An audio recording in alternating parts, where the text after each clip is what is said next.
Assalamualaikum warahmatullahi wabarakatuh. Perkenalkan, nama saya Muhammad Fars Iksan dari Prodi Agribisnis, Hortikultura dan Biofarmaka semester 5. Jadi di sini saya akan menjelaskan tentang obat tradisional menurut Peraturan Menteri Kesehatan Republik Indonesia Nomor 6 Tahun 2012 tentang industri dan usaha obat tradisional. Jadi industri dan usaha obat tradisional adalah bahan atau ramuan bahan yang berupa bahan tumbuhan, bahan hewan, bahan mineral, sediaan sari, atau campuran dari bahan tersebut yang secara turun-temurun telah digunakan untuk pengobatan dan dapat diterapkan sesuai dengan norma yang berlaku di masyarakat. Bahan industri dan usaha obat tradisional terbagi menjadi beberapa bagian, yaitu industri obat tradisional yang disingkat dengan IOT, industri ekstrak bahan alam yang disingkat IEBA, usaha kecil obat tradisional atau disingkat UKOT, usaha mikro obat tradisional disingkat dengan UMOT, dan usaha jamuan racikan dan usaha jamu gendong. Obat tradisional digolongkan menjadi 3, yaitu jamu, yang kedua obat herbal terstandar, dan yang ketiga fitofarmaka. Di sini saya akan menjelaskan tentang IOT atau industri obat tradisional. Jadi industri obat tradisional adalah industri yang membuat semua bentuk sediaan obat secara tradisional. Dasar hukum yaitu Permenkes nomor 246 garing Menkes garing Per garing Limfi garing 1990 tentang izin usaha industri obat tradisional dan pendaftaran obat tradisional. Jadi Peraturan Menteri Kesehatan nomor 6 tahun 2012 tentang izin industri dan usaha obat tradisional, dan kemudian Peraturan Pemerintahan nomor 24 tahun 2018 tentang pelayanan perizinan usaha terintegrasi secara elektronik atau online single submission. IOT dan IEBA bersyarat awal dengan diselenggarakan oleh badan hukum berbentuk perseroan terbatas. Yang kedua, usulan ditandatangani oleh direktur dan apoteker penanggung jawab. Proses perizinan. Jadi yang pertama, izin RIP atau rencana induk pembangunan. Yang kedua, pengurusan persetujuan prinsip. Yang ketiga, pembangunan bangunan pabrik. Yang keempat, proses perizinan IOT dan IEBA. Jadi, saat ini dokumen RIP hanya sebagai notifikasi, tapi tetap akan diperiksa pada saat inspeksi ke industri. Dan kemudian pada pengurusan persetujuan prinsip berlaku selama 3 tahun. Dokumen rencana induk pembangunan berisi tentang 1. Set map bangunan, dan yang kedua desain sistem tata udara atau air handling unit.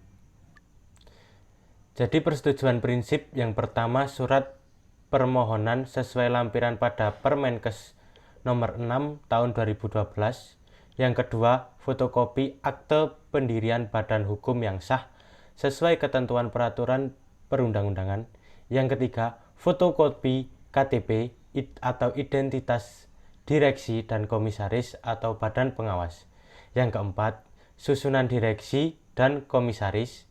Nomor 5, pernyataan direksi, pengurus, dan komisaris atau badan pengawas tidak pernah terlibat pelanggaran peraturan perundang-undangan di bidang farmasi. Yang keenam, fotokopi bukti penguasaan tanah dan bangunan. Yang ketujuh, fotokopi surat izin tempat usaha. Yang ke-8, fotokopi surat tanda daftar perusahaan. Yang ke-9, fotokopi surat izin usaha perdagangan. Yang ke-10, fotokopi nomor pokok wajib pajak. Yang ke-11, persetujuan lokasi dari pemerintah daerah, kabupaten atau kota. Yang ke-12, RIP yang mengacu pada pemenuhan CPOTB dan disetujui kepala badan. Ke-13, jadwal rencana pendirian bangunan industri dan pemasangan mesin atau peralatan. Yang 14, asli surat pernyataan kesediaan bekerja penuh dari apoteker penanggung jawab. Ke-15, fotokopi surat pengangkatan apoteker penanggung jawab dari pimpinan perusahaan. 16, fotokopi surat tanda registrasi apoteker. Yang terakhir atau ke-17, bukti pembayaran penerimaan negara bukan pajak. Perizinan IOT atau IEBA. Yang pertama, surat permohonan sesuai lampiran pada Permenkes nomor 6 tahun 2012. Yang kedua, fotokopi persetujuan prinsip. Yang ketiga, daftar peralatan dan mesin-mesin yang digunakan. Yang keempat, daftar jumlah tenaga kerja beserta tempat penugasannya. Yang kelima, diagram atau alur proses produk masing-masing.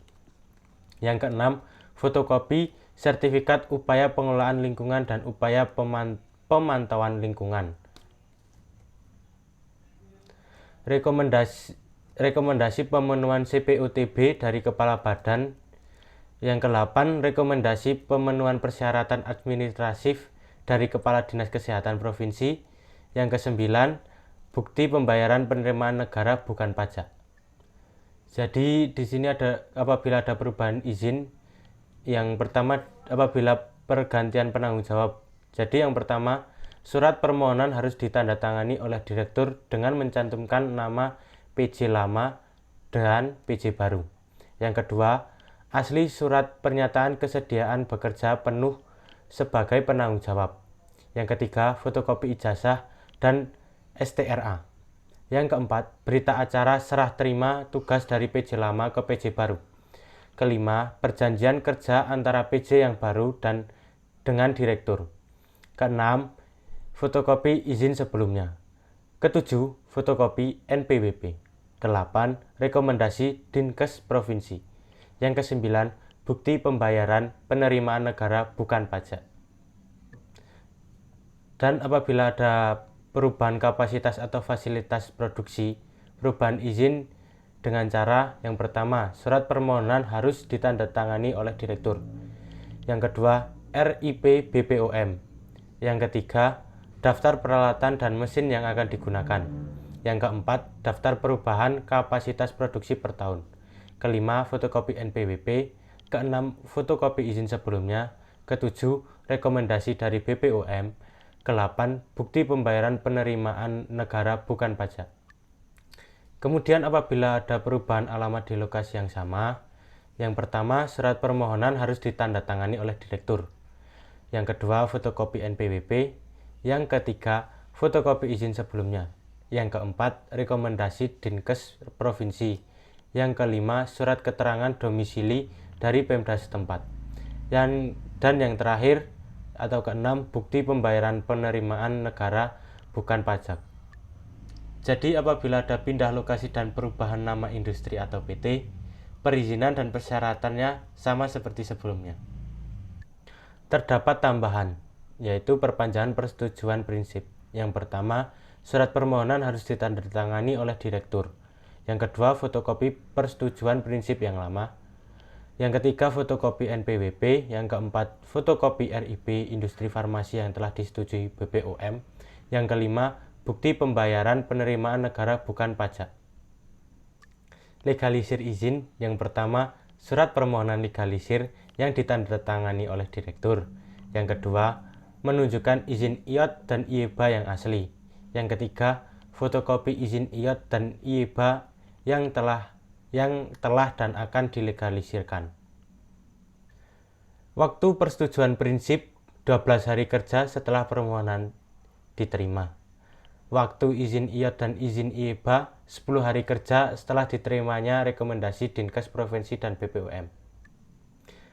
Biaya untuk izin baru yaitu 1 juta, dan untuk biaya perpanjangan atau penyesuaian atau perubahan sama yaitu 1 juta. Contoh perusahaan berizin IOT yaitu Kimia Farma, Kombipar, dan Kino. Contoh perusahaan berizin IEBA yaitu Dexa Medica dan Semarang Herbal Indoplan. Pelaporan. Laporan IOT dan IEBA disampaikan kepada Direktur Jenderal dengan tembusan Kepala Dinas Kesehatan Provinsi kepada Kepala Badan setiap 6 bulan sekali.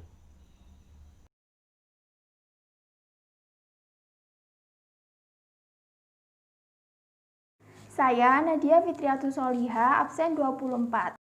Selanjutnya adalah alur perizinan IOT dan IEBA hingga edar produk. Yang pertama, izin pendirian usaha melalui website lembaga OSS.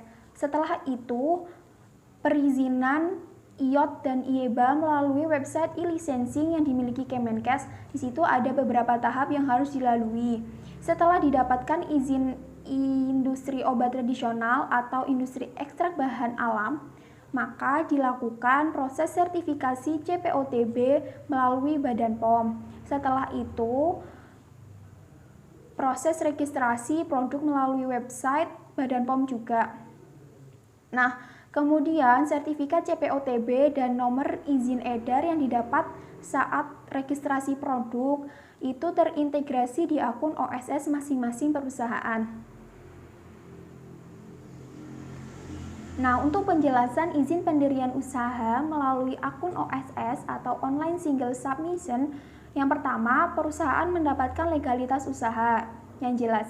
Kemudian, perusahaan juga mendapat nomor induk berusaha, izin berusaha yang terdiri dari izin lokasi, izin lingkungan, bisa AMDAL, UKL atau SPL, atau SPPL sesuai dengan kebutuhan usaha. Pada akun OSS terdapat anjuran izin sesuai jenis usaha. Kemudian ada juga izin IMB atau SLF. Dan juga ada SIUP.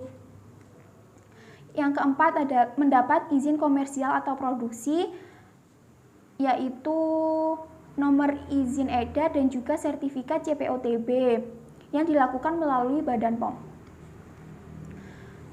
Selanjutnya adalah izin IOT dan IEBA yang dilakukan melalui akun e-licensing Kemenkes. Yang pertama, perusahaan membuat RIP atau Rencana Induk Pembangunan. Setelah itu dilakukan persetujuan prinsip. Perizinan persetujuan prinsip ini berlaku selama 3 tahun. Dalam masa ini, perusahaan mulai membangun bangunan yang diperlukan. Setelah bangunan selesai, maka proses perizinan IOT dan IEBA dapat dilakukan sebagai persyaratan mendapatkan sertifikat CPOTB. Nah, sertifikat CPOTB, IOT, dan IEBA.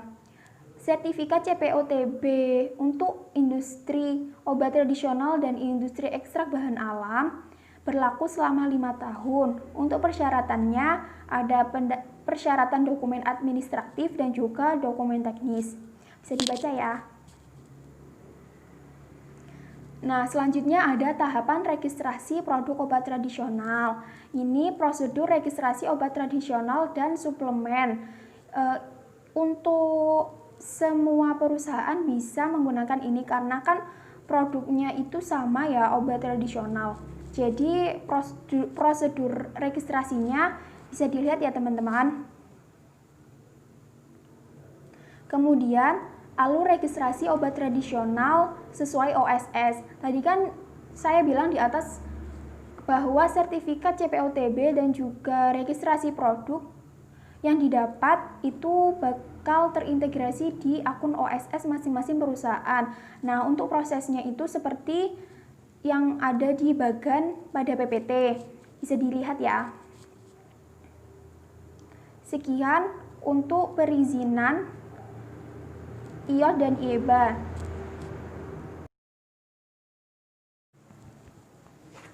Selanjutnya adalah peluang pasar. Yang pertama untuk produk IOT, UKOT, dan UMOT, yaitu masyarakat yang cenderung memilih olahan berbahan dasar alami. Saat ini, tren back to nature sedang meningkat sehingga permintaan obat tradisional pun juga meningkat. Yang kedua adalah produk IEBA. Yang pertama adalah perusahaan pengolah ekstrak, bisa dari industri obat tradisional. Kemudian minyak atsiri, itu permintaan saat ini banyak sekali, namun produksinya masih belum mencukupi. Contohnya itu ada di perusahaan PT Kendal Agro Atsiri. Mereka itu memiliki permintaan minyak atsiri daun cengkeh sebanyak 85 ton per bulannya, namun mereka bisa memenuhi hanya 3 ton per bulannya. Jadi masih kurang dalam produksinya.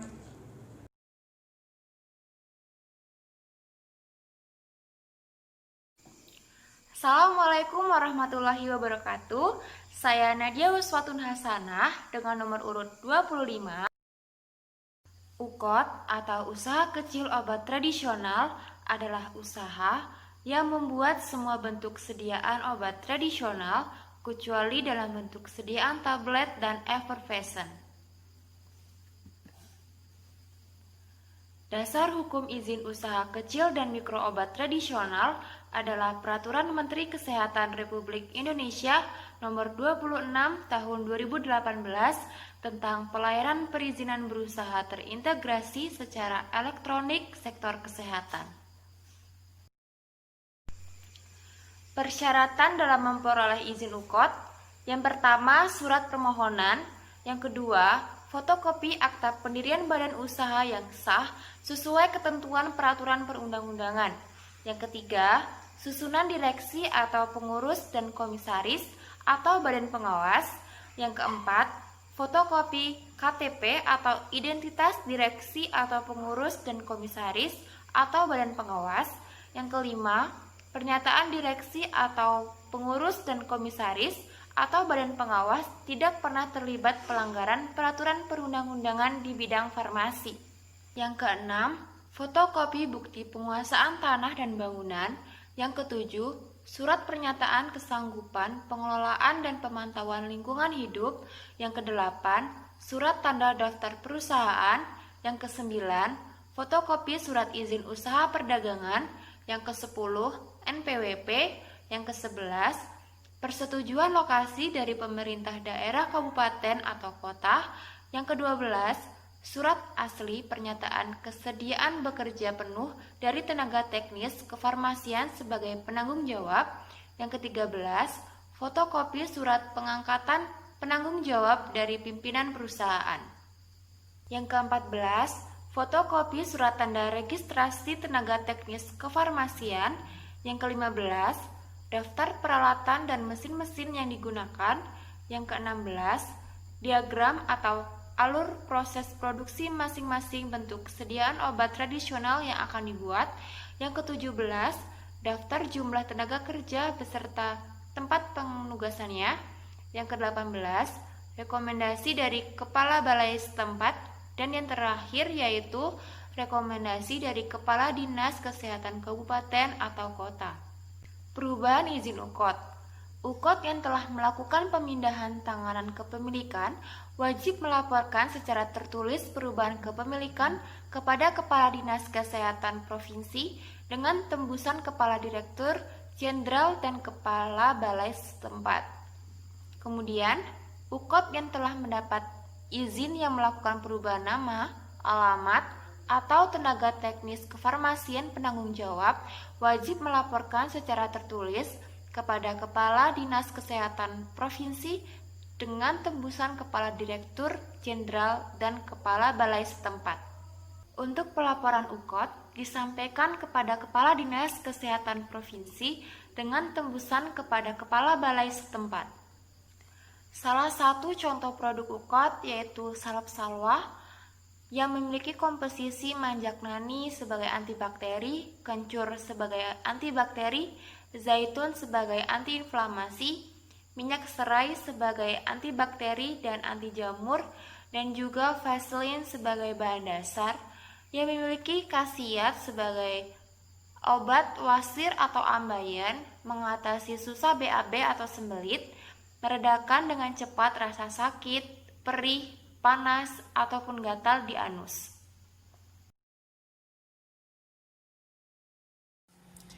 Bismillahirrahmanirrahim. Perkenalkan, nama saya Lisa Stianingsi, absen 21, ingin menjelaskan mengenai materi berikutnya, yaitu UMOT atau Usaha Mikro Obat Tradisional. Nah, apa sih yang dimaksud dengan UMOT? Langsung aja kita bahas. Yang pertama adalah pengertian.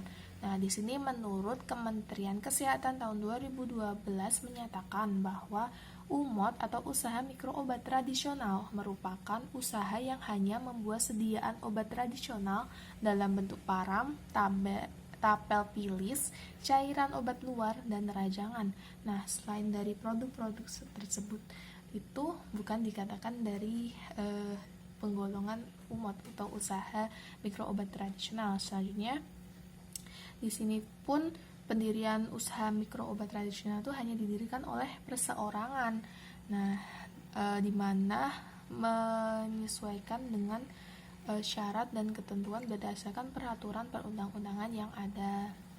Seperti itu. Selanjutnya adalah mengenai dasar hukum. Setelah kita mengetahui pengertian tadi kan, UMOT itu berdasarkan peraturan perundang-undangan yang ada. Nah, di sini tuh UMOT berasaskan pada dasar hukum. Yang pertama adalah Undang-Undang Nomor 36 Tahun 2009 mengenai kesehatan. Yang kedua adalah Peraturan Menteri Kesehatan Nomor 6 Tahun 2012 tentang industri dan usaha obat tradisional.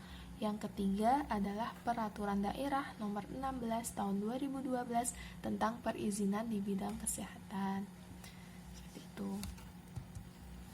Selanjutnya, setelah kita mengetahui dasar hukum dan pengertian dari UMOT, berikut ini adalah proses-proses pembuatan perizinan dari usaha mikro obat tradisional. Langsung saja, yang pertama adalah kita harus menyiapkan surat permohonan. Kemudian yang kedua adalah fotokopi akta pendirian badan usaha perseorangan yang sah atau sesuai ketentuan peraturan perundang-undangan yang ada. Kemudian yang ketiga adalah susunan direksi atau pengurus dan komisaris atau badan pengawas dalam hal permohon bukan perseorangan. Kemudian yang keempat adalah fotokopi KTP atau identitas pemohon dan atau direksi atau pengurus dan komisaris atau badan pengawas. Kemudian yang kelima adanya pernyataan permohonan dan atau direksi, pengurus, dan komisaris badan pengawas tidak pernah terlibat pelanggaran peraturan perundang-undangan di bidang kefarmasian. Kemudian yang kelima adalah fotokopi bukti penguasaan tanah dan bangunan. Selanjutnya adalah yang ketujuh, surat tanda daftar perusahaan dalam hal permohonan bukan perseorangan. Yang ke-8 adalah fotokopi surat izin usaha perdagangan dalam hal permohonan bukan perseorangan. Kemudian yang ke-9 adalah fotokopi nomor pokok wajib pajak, dan yang terakhir adalah fotokopi surat keterangan domisili. Nah, berikut tadi adalah syarat-syarat yang harus dipenuhi dalam pembuatan perizinan dari usaha mikro obat tradisional itu sendiri.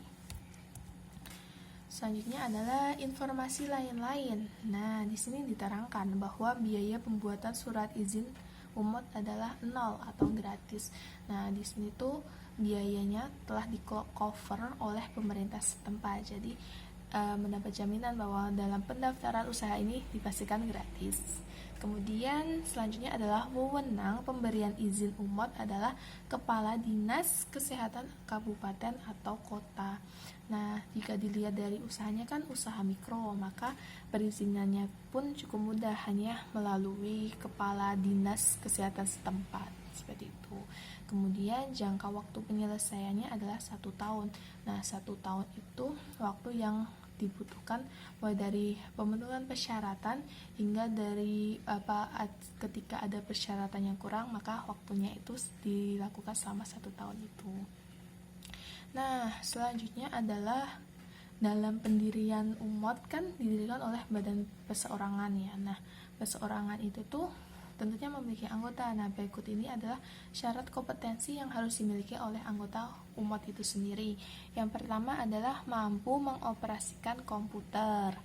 Ini merupakan hal yang paling wajib ya, karena sekarang adalah dunianya dunia IT.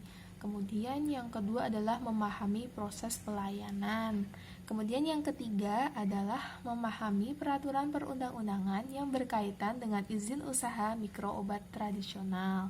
Kemudian yang terakhir adalah mempunyai keahlian dalam bidang tersebut. Nah, berdasarkan kompetensi yang dipaparkan dalam merekrut sebuah anggota, seorang anggota itu harus berdasarkan kualifikasi tertentu yang tentunya nanti mampu bekerja sama dalam usaha mikro obat tradisional itu sendiri. Selanjutnya informasi tambahan lainnya, yaitu izin UMOT diberikan kepada pemohon yang telah memenuhi persyaratan.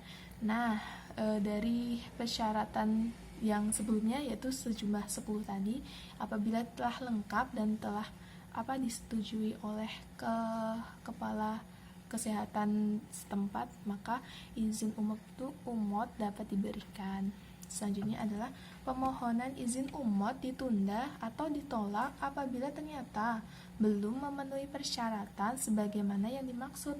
Nah, waktu yang diberikan untuk melengkapi persyaratan yang ada adalah 6 bulan semenjak penolakan.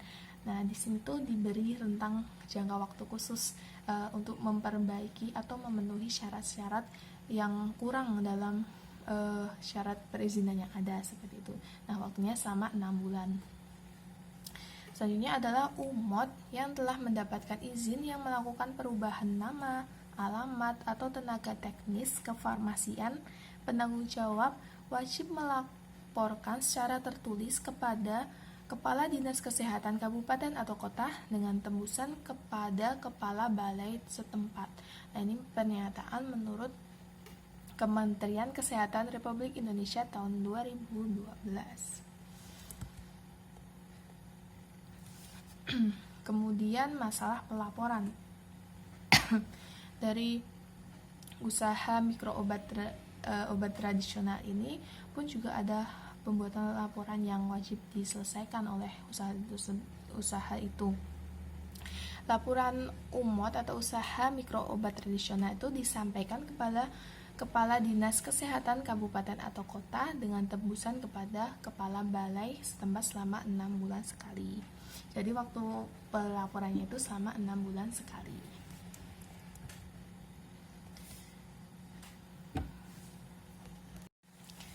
Nah, setelah kita mengetahui beberapa dari pengertian industri obat tradisional yang ada, entah itu IOT, IEBA, kemudian UKOT, UMOT, dan lain sebagainya, sekarang kita belajar mengenai perbedaan yang ada.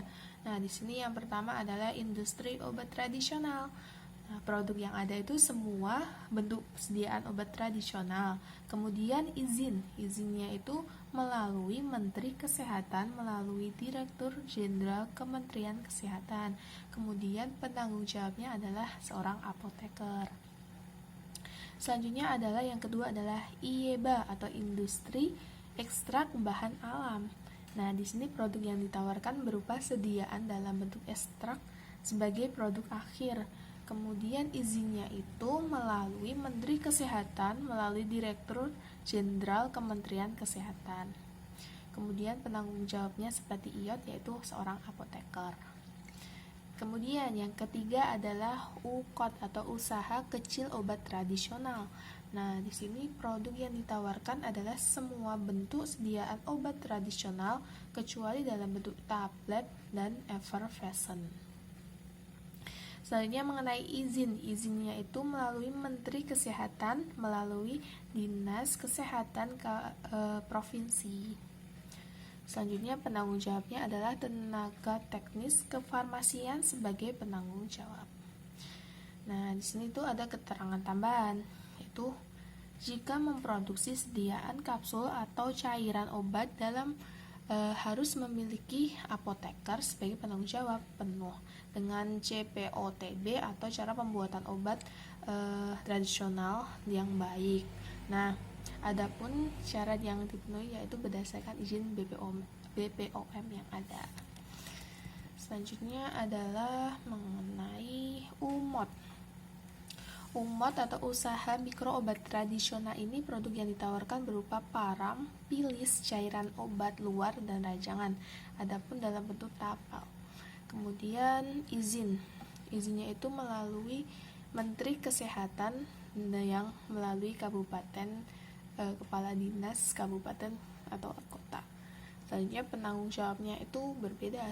Kalau yang sebelumnya itu berupa apoteker atau tenaga teknis khusus, yang ini tidak ada kualifikasi khusus. Selanjutnya yang kelima adalah UJR atau usaha jamu racikan.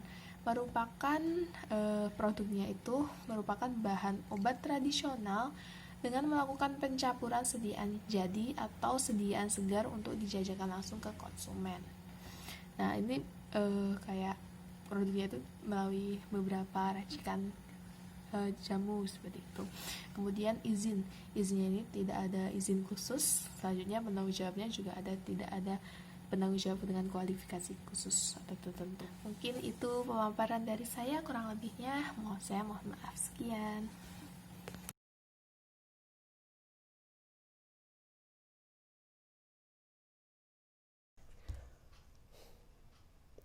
Assalamualaikum warahmatullahi wabarakatuh. Perkenalkan, nama saya Muhammad Dwi Fauzan, nomor absen 22. Saya akan menyampaikan tentang perizinan UKOD dan UMKOD. Langsung saja ke materinya. Alur perizinan UKOD dan UMKOD hingga edar produk. Tahapan yang pertama adalah izin pendirian usaha melalui website lembaga OSS, yaitu https://oss.go.id/portal. Selanjutnya yaitu izin komersial atau produksi melalui Dinas Kesehatan Provinsi untuk UKOD, dan sedangkan untuk UMKOD adalah Dinas Kesehatan Kabupaten. Setelah itu adanya pengeluaran sertifikat CPO-TB bertahap melalui Balai Besar BPOM. Selanjutnya adalah registrasi produk melalui website https://asrut.pom.go.id/asrut. Selanjutnya izin pendirian usaha. Izin pendirian usaha ini melalui akun OSS atau Online Single Submission. Yang pertama adalah legalitas usaha, yang kedua adalah NIB atau nomor induk berusaha, yang ketiga adalah izin usaha. Izin usaha ini terdiri dari izin lokasi, izin lingkungan, AMDAL, UKL atau SPL, selanjutnya adalah SPPL. Pelaku usaha dapat memilih satu atau lebih izinnya lingkungan sesuai dengan kebutuhan usahanya. Pada akun OSS terdapat anjuran izin sesuai jenis usaha. Selanjutnya di izin usaha ini ada izin IMB atau izin mendirikan bangunan atau SLF, sertifikat laik fungsi. Selanjutnya ada SIUP. Kemudian untuk perizinan pendirian usaha ini adalah izin komersial atau produksi, NIE atau nomor izin edar atau sertifikat CPO-TB bertahap. Poin keempat ini harus ada. Nanti kita akan membahas tentang pembuatan sertifikat CPO-TB bertahap. Oke, selanjutnya yaitu izin UKOD dan UMKOD. Izin UKOD dan UMKOD ini melalui Dinas Kesehatan Provinsi untuk UKOD, sedangkan untuk UMKOD adalah melalui Dinas Kesehatan Kabupaten. Izin UKOD dan UMKOD sebagai persyaratan sertifikat CPO-BT bertahap. Jadi untuk perizinan UKOD dan UMKOD ini harus ada sertifikat CPO-TB bertahap. Kemudian pada sertifikat CPO-TB bertahap UKOD dan UMKOD, yaitu terdiri dari dokumen administratif, adalah surat permohonan, kemudian ada dokumen teknis, yaitu dokumen denah tata ruang bangunan sesuai dengan persyaratan CPO-TB.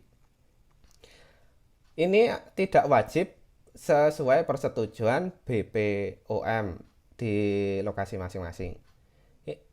Dengan sertifikat CPOTB ini berlaku selama 3 tahun dan hanya dapat diperpanjang 3 kali. Selanjutnya yaitu prosedur CPOTB bertahap UKOT dan UMKOT. Prosedur ini meliputi pelaku usaha. Yang pertama, pelaku usaha mengajukan sertifikasi CPOTB bertahap ke Balai Besar POM. Setelah itu, Balai Besar POM ini akan memeriksa sarana produksi. Yang selanjutnya adalah rekomendasi hasil pemeriksaan. Selanjutnya dari Balai Besar POM ini akan ke Ditwas, OT, SK, dan KOS. Di sini fungsinya yaitu verifikasi hasil pemeriksaan. Yang kedua, proses penerbitan SKPA. Selanjutnya adalah proses penerbitan sertifikat CPOTB. Selanjutnya dari Ditwas OT ini nanti akan ke Deputi 2. Di sini akan adanya SKPA atau surat keterangan pemenuhan aspek CPOTB. Selanjutnya nanti akan dikeluarkan sertifikat CPOTB di KA BPOM. Selanjutnya, penerapan CPOTB bertahap UKOT. Tahap yang pertama adalah sanitasi higien. Yang selanjutnya adalah dokumentasi. Di sini akan menghasilkan perizinan pada tahap 1 ini. Ini berfungsi selama 3 tahun. Dapat diperpanjang 3 kali.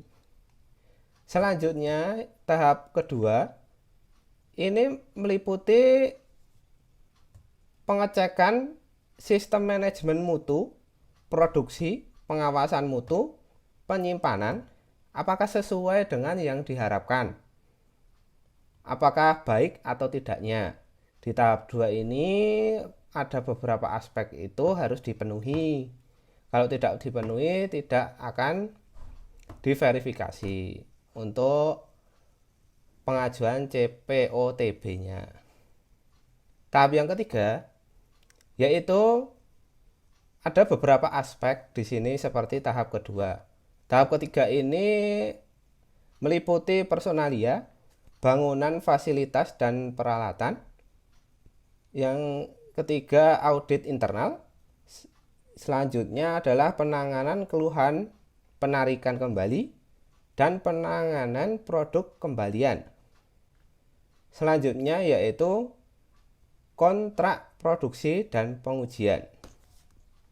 Ini semua adalah penerapan CPOTB bertahap di UKOT.